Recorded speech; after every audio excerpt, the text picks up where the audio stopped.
السلام علیکم ورحمۃ اللہ وبرکاتہ نحمدہ ونصلی علی رسولہ الکریم اما بعد فاعوذ باللہ من الشیطان الرجیم بسم اللہ الرحمن الرحیم ربی اشرح لی صدری ویسر لی امری واحلل عقدۃ من لسانی یفقہوا قولی واجعل لی وزیرا من اہلی رب زدنی علما اللہم فقہنا فی الدین اللہم انی اسألک علما نافعا وعملا متقبلا ورزقا طیبا آمین یا رب العالمین۔ اللہ سبحانہ تعالیٰ کے راستے میں پسندیدہ اور عمدہ چیز خرچ کرنے کا بیان۔ قال اللہ تعالی لن تنالوا البر حتى تنفقوا مما تحبون۔ اللہ سبحانہ تعالیٰ نے ارشاد فرمایا تم ہرگز نیکی حاصل نہیں کر سکتے تاکہ تم پسندیدہ چیز اللہ کی راہ میں خرچ نہ کرو۔ وقال اللہ تعالی یا ایہا الذین آمنوا انفقوا من طیبات ما کسبتم ومما اخرجنا لکم من الارض وَلَا تَيَمَّمُوا الْخَبِيثَ مِنْهُ تُنْفِقُونَ۔ نیز فرمایا اللہ سبحانہ تعالیٰ نے اے ایمان والو اپنی کمائی میں سے پاکیزہ چیزیں خرچ کرو اور ان چیزوں سے جو ہم نے تمہارے لیے زمین سے اگائی ہیں، اور ردی اور خراب چیز خرچ کرنے کا ارادہ مت کرو۔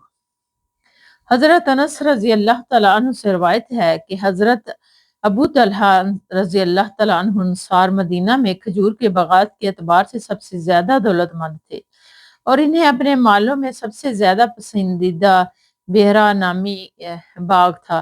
یہ مسجد نبوی کے بالکل سامنے تھا۔ نبی کریم صلی اللہ علیہ وسلم اس میں تشریف لاتے اور باغ میں موجود پاکیزہ پانی پیتے۔ حضرت انس راوی رضی اللہ تعالیٰ فرماتے ہیں کہ جب یہ آیت نازل ہوئی لَن تَنَالُوا الْبِرَّ حَتَّى تُنْفِقُوا مِمَّا تُحِبُّونَ، تو ابو طلحہ رضی اللہ تعالیٰ عنہ نے رسول اللہ صلی اللہ علیہ وسلم کی خدمت میں حاضر ہوئے اور عرض کیا اے اللہ کے رسول صلی اللہ علیہ وسلم، اللہ تعالیٰ نے آپ پر یہ آیت نازل فرمائی ہے لَن تَنَالُوا الْبِرَّ کہ تم ہرگز نیکی کو نہیں پہنچ سکو گے تاکہ تم اپنی پسندیدہ چیزیں خرچ کرو، اور مجھے اپنے مالوں میں سب سے زیادہ محبوب بیرہ باغ میں اسے اللہ کے لیے صدقہ کرتا ہوں۔ میں اللہ تعالیٰ سے اس کے اجر کی اور اس کے پاس اس کے ذخیرہ ہونے کی امید رکھتا ہوں۔ چنانچہ آپ اللہ کی دی ہوئی سمجھ کے مطابق جہاں مناسب سمجھے اسے اپنے تصرف میں لائیں۔ رسول اللہ صلی اللہ علیہ وسلم نے ارشاد فرمایا واہ واہ، یہ تو بڑا نفع بخش مال ہے، یہ تو بڑا نفع بخش مال ہے، تو نے جو کچھ کہا ہے میں نے سن لیا، میری رائے یہ ہے کہ تم اسے اپنے قرابت مندوں میں تقسیم کرو۔ ابو طلحہ نے فرمایا ٹھیک ہے یا رسول اللہ صلی اللہ علیہ وسلم، میں ایسا ہی کروں گا۔ چنانچہ انہوں نے اسے اپنے رشتہ داروں اور چچا زاد بھائیوں میں تقسیم کر دیا۔ رواہ البخاری و مسلم۔ فائدہ نمبر 1، اس میں صحابہ کرام رضی اللہ تعالیٰ عنہم کو بے مثال جذبے کا بیان ہے جو اللہ تعالیٰ اور رسول صلی اللہ علیہ وسلم کی اطاعت کا اور اعلیٰ درجات حاصل کرنے کا ان کے اندر تھا۔ نمبر 2، اپنے محبوب ترین اموال اللہ کی راہ میں خرچ کرنا کمال ایمان کی علامت ہے۔ نمبر 3، صدقہ و خیرات میں پہلے اپنے قریبی رشتہ داروں کو ترجیح دی جائے اگر وہ غریب اور امداد کے مستحق ہوں، بصورت دیگر جو مستحق ہوں ان پر صدقہ کیا جائے۔ بے شک اللہ سبحانہ تعالیٰ ہم سب کو نیکی کی توفیق عطا فرمائے، آمین یا رب العالمین۔ باب اپنے گھر والوں اور اپنی باشعور اولاد اور اپنے تمام ماتحتوں کو اللہ کی فرما برداری کرنے کا حکم دینے اور انہیں اس کی مخالفت سے روکنے، انہیں سزا دینے اور اللہ کی منع کردہ چیزوں کے ارتکاب سے باز رکھنے کا بیان۔ قال اللہ تعالی وَأَمُرْ أَهْلَكَ بِالصَّلَاةِ وَاصْطَبِرْ عَلَيْهَا۔ وقال اللہ تعالی یا ایہا الذین آمنوا قوا انفسکم واہلیکم نارا اللہ سبحانہ تعالیٰ نے ارشاد فرمایا، اپنے گھر والوں کو نماز کا حکم دو اور اس پر قائم رہو، اور نیز فرمایا اے ایمان والو بچاؤ تم اپنی جانوں کو اپنے گھر والوں کو آگ سے۔ حضرت ابو ہریرہ رضی اللہ تعالیٰ عنہ سے روایت ہے کہ انہوں نے فرمایا، حضرت حسن بن علی رضی اللہ تعالیٰ عنہ نے صدقے کی کھجوروں میں سے ایک کھجور لے کر اپنے منہ میں ڈالی تو رسول اللہ صلی اللہ علیہ وسلم نے فرمایا، نہیں نہیں، اسے پھینک دو، کیا تمہیں معلوم نہیں کہ ہم صدقے کی چیز نہیں کھاتے؟ بخاری و مسلم۔ ایک روایت میں اسی طرح ہے کہ ہمارے لیے صدقہ حلال نہیں۔ فائد نمبر، اس سے معلوم ہوا کہ نبی کریم صلی اللہ علیہ وسلم اور آپ کی آل کے لیے صدقہ حلال نہیں تھا۔ آل سے مراد یہاں بنو ہاشم اور بنو مطلب ہیں۔ اس کی مزید تفصیل کے لیے حدیث نمبر 346 کے فوائد۔ نمبر 2، بچوں کی تعلیم و تربیت کا پہلو بھی واضح ہے کہ بچوں کو جن چیزوں سے روکنا ضروری ہے والدین کی ذمہ داری ہے وہ ان کا خیال رکھیں اور انہیں ان چیزوں سے روکتے اور سمجھاتے رہیں۔ نمبر 3، صدقے کا مال قومی امانت ہے، جن گھروں اور اداروں میں یہ جمع ہو ان کی ذمہ داری، ان کا فرض ہے کہ وہ اس کی حفاظت کریں اور اصل مستحقین تک اسے پہنچائیں اور اپنے عزیز و اقارب کے وسط برو سے اسے بچائیں۔ حضرت ابو حفص عمر بن ابی سلمہ عبداللہ بن عبد الاسد رسول اللہ صلی اللہ علیہ وسلم کے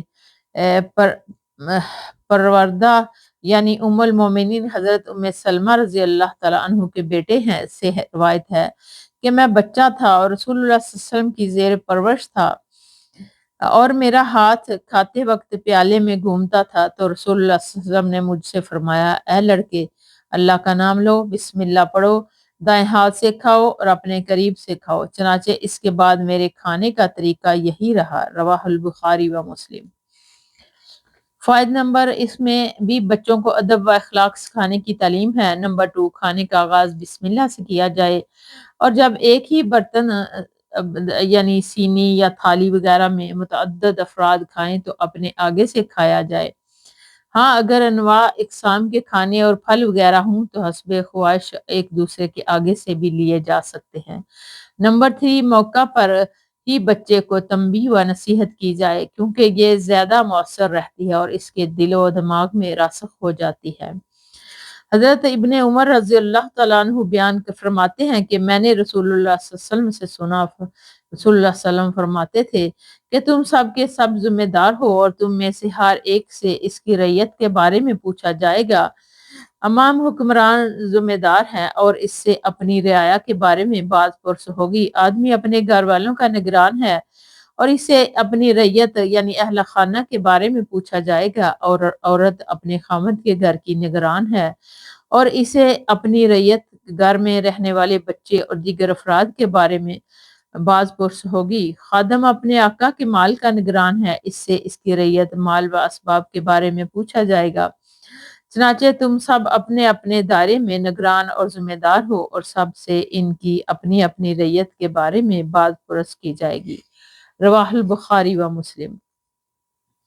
حضرت عمر بن شعیب رضی اللہ تعالیٰ عنہ اپنے والد اور وہ شعیب اپنے دادا عبداللہ بن عمر رضی اللہ تعالیٰ عنہ سے روایت کرتے ہیں کہ رسول اللہ صلی اللہ علیہ وسلم نے فرمایا کہ جب تمہارے بچے 7 سال کے ہو جائیں تو انہیں نماز کی تلقین کرو، اور جب 10 سال کی عمر کو پہنچ جائیں اور نماز میں سستی کریں تو ان پر انہیں سرزنش کرو اور اس کے درمیان بستروں میں تفریق کر دو۔ یہ حدیث حسن درجے کی ہے، اسے ابو داؤد نے حسن سند کے ساتھ روایت کیا ہے۔ فائد نمبر 1، اس حدیث سے نماز کی اہمیت بھی واضح ہے کہ نیز یہ واضح ہوا کہ تعلیم و تربیت کے نقطہ نظر سے کہ بچوں کو مارنا پیٹنا جائز ہے، تاہم یہ مار وحشانہ انداز سے نہ ہو بلکہ اس طریقے سے ہو کہ بچے کی تربیت بھی ہو جائے اور اسے کوئی جسمانی نقصان بھی نہ پہنچے۔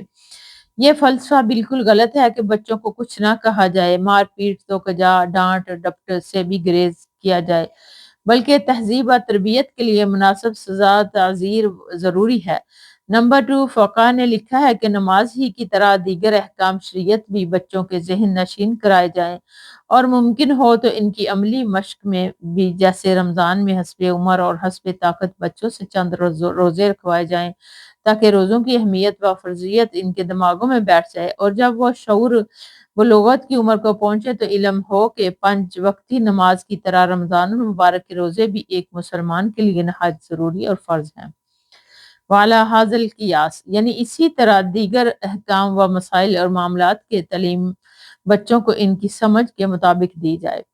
نمبر 3، 10 سال کی عمر میں بچہ بالغ تو بالمعلوم نہیں ہوتا، تاہم کچھ تمیز شعور اس کے اندر پیدا ہو جاتا ہے، اس لیے اس عمر میں انہیں ایک ساتھ سلانے کی بجائے علیحدہ علیحدہ بستروں پر سلایا جائے، بالخصوص بچے اور بچیوں کو۔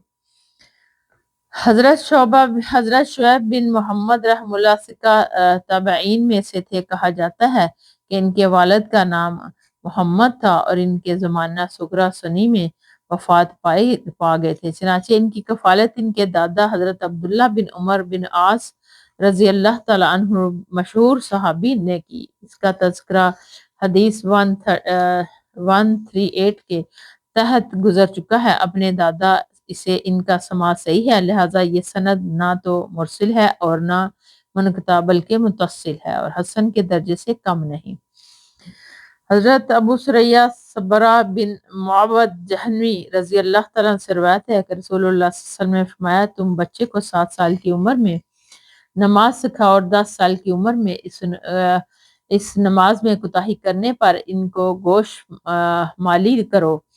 کی گوش مالی کرو۔ یہ حدیث حسن ہے، اسے ابو داؤد اور ترمذی نے روایت کیا ہے، اور امام ترمذی نے کہا ہے کہ یہ حدیث حسن ہے، اور ابو داؤد کے الفاظ یہ ہیں کہ بچوں کو نماز پڑھنے کا حکم دو جب وہ 7 سال کی عمر کو پہنچ جائیں۔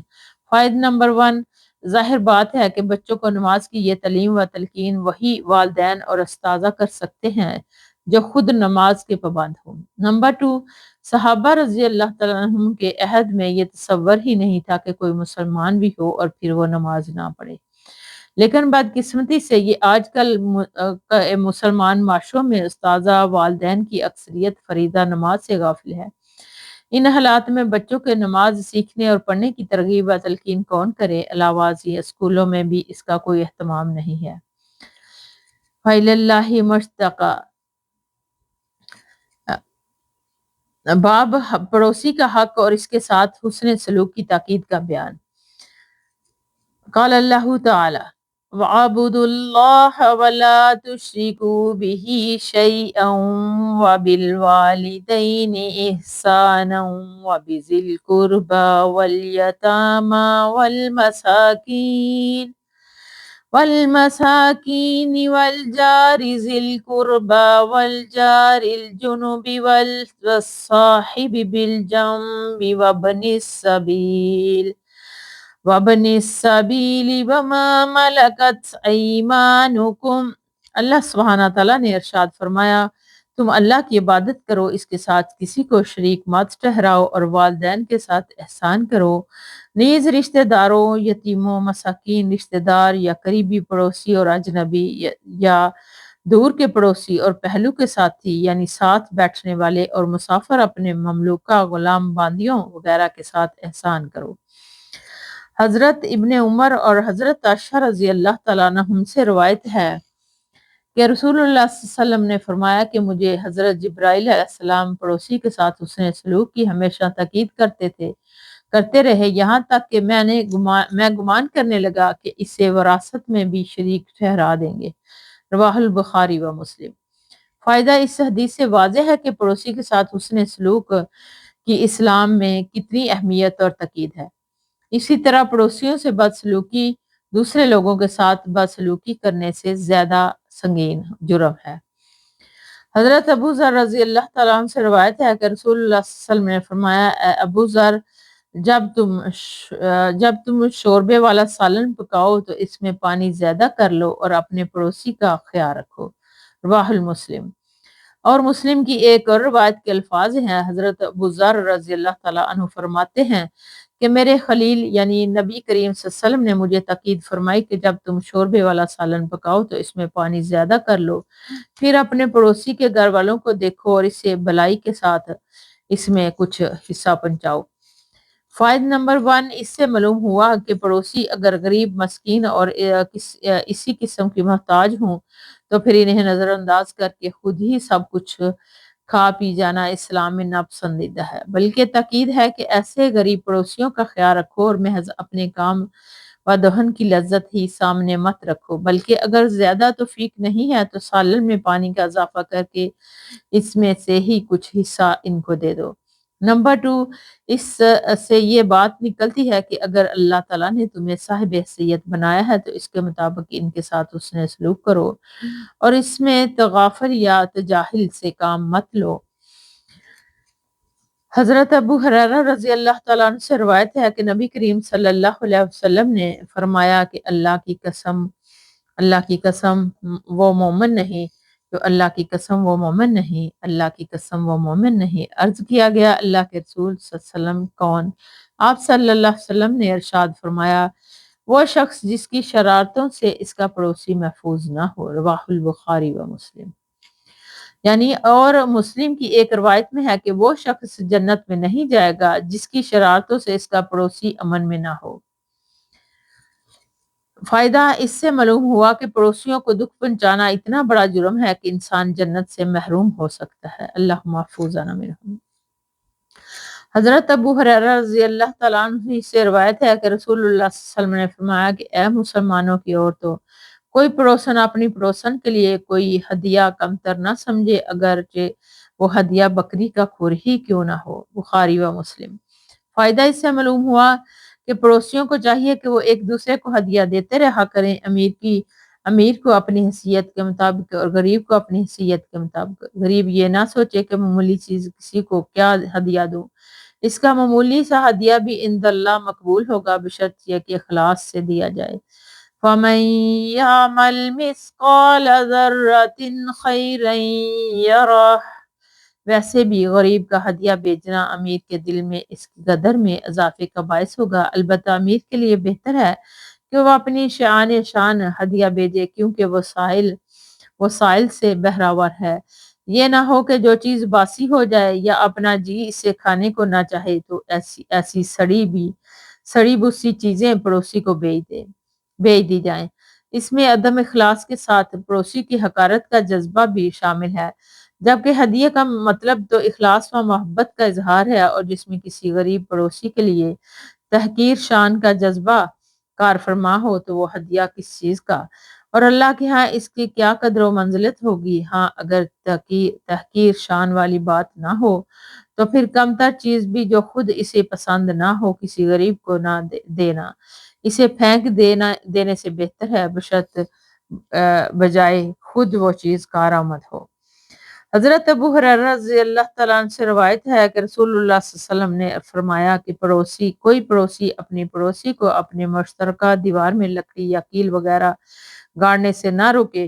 پھر حضرت ابو ہریرہ رضی اللہ تعالیٰ عنہ فرماتے ہیں کہ کیا وجہ کہ اس فرمانے رسول کے باوجود میں تمہیں اس حکم سے منہ پھیرتے ہوئے دیکھتا ہوں، اللہ کی قسم میں اسے تمہارے کندھوں کے درمیان پھینک کے رہوں گا، یعنی ضرور تمہارے سامنے پیش کروں گا، رواہ البخاری و مسلم۔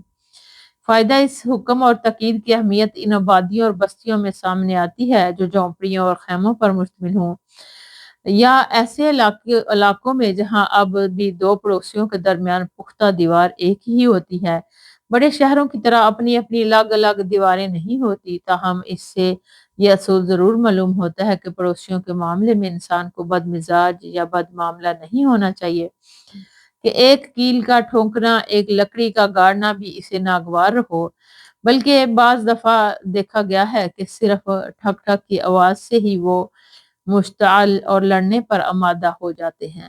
بلکہ اس کے برعکس پڑوسیوں کے ساتھ باہم ہمدردی اور تعاون کا معاملہ ہونا چاہیے۔ مسلمان تو تمام کے تمام ایک جسم کی طرح ہیں، گرچہ جائے کہ دو پڑوسی بھی آپس میں ایک دوسرے کے دست و بازو نہ ہوں۔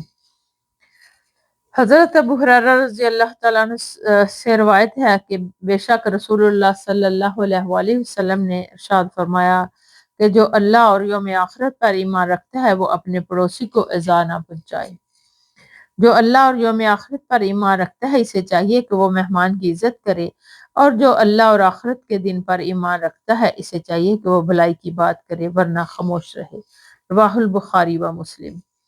فائدہ اس حدیث میں ایمان کی ثمرات کا بیان ہے کہ جس میں مذکورہ خوبیاں نہیں ہیں اسے سمجھ لینا چاہیے کہ وہ ایمان کی برکات سے محروم ہے۔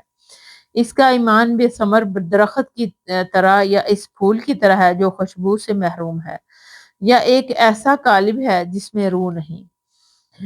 حضرت ابو شریح خزائی رضی اللہ تعالیٰ عنہ سے روایت ہے کہ بے شک نبی کریم صلی اللہ علیہ وسلم نے ارشاد فرمایا، جو شخص اللہ اور یوم آخرت پر ایمان رکھتا ہے اسے چاہیے کہ وہ اپنے پڑوسی کے ساتھ اچھا برتاؤ کرے۔ جو اللہ اور یوم آخرت پر ایمان رکھتا ہے اسے چاہیے کہ وہ اپنے مہمان کی عزت کرے۔ جو اللہ اور یوم آخرت پر ایمان رکھتا ہے اسے چاہیے کہ وہ کلمہ خیر کہے یا پھر خاموش رہے۔ ان الفاظ کے ساتھ امام مسلم نے روایت کیا ہے اور امام بخاری نے اس کے بعد الفاظ روایت کیے ہیں۔ حضرت عائشہ رضی اللہ تعالیٰ عنہ سے روایت ہے کہ میں نے کہا، اے اللہ کے رسول صلی اللہ علیہ وسلم، میرے دو پڑوسی ہیں، ان میں سے کس کو ہدیہ بھیجوں؟ آپ صلی اللہ علیہ وسلم نے ارشاد فرمایا، جس کا دروازہ تیرے زیادہ قریب ہو۔ اسے بخاری اور ابو داؤد نے روایت کیا ہے۔ فائدہ، جب انسان سب پڑوسیوں کو ہدیہ دینے کے ساتھ نہ رکھے اور صرف کسی ایک کو ہی ہدیہ دینا چاہے تو اس کی ترتیب اس میں بیان کر دی گئی کہ لا اقربا فل اقربا کا اصول پیش نظر ہے۔ حضرت عبداللہ بن عمر رضی اللہ تعالیٰ عنہ سے روایت ہے کہ رسول اللہ صلی اللہ علیہ وسلم نے ارشاد فرمایا کہ اللہ کے ہاں ساتھیوں میں سب سے بہتر ساتھی وہ ہے جو اپنے ساتھی کے لیے بہتر ہو، اور پڑوسیوں میں سب سے بہتر پڑوسی وہ ہے جو اپنے پڑوسی کے حق میں بہتر ہو۔ اسے ترمذی نے روایت کیا ہے اور یہ کہا ہے کہ یہ حدیث حسن ہے۔ فائدہ، ساتھی کا لفظ عام ہے جس میں سفر و حضر کا ہر ساتھی آ جاتا ہے، یعنی زندگی میں ہر وہ شخص جس سے اس کا واسطہ پڑے اس کے ساتھ اچھا برتاؤ کیا جائے، اور پڑوسی کے ساتھ بھی۔ اللہ کے ہاں خاص مقام حاصل کرنے کا یہ بہترین ذریعہ ہے۔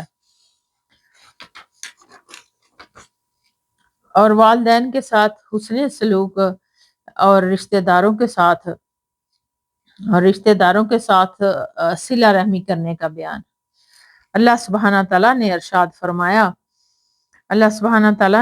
فرمایا، قال اللہ تعالی وَاعْبُدُوا اللَّهَ وَلَا تُشْرِكُوا بِهِ شَيْئًا وَبِالْوَالِدَيْنِ إِحْسَانًا وَذِي الْقُرْبَى وَالْيَتَامَى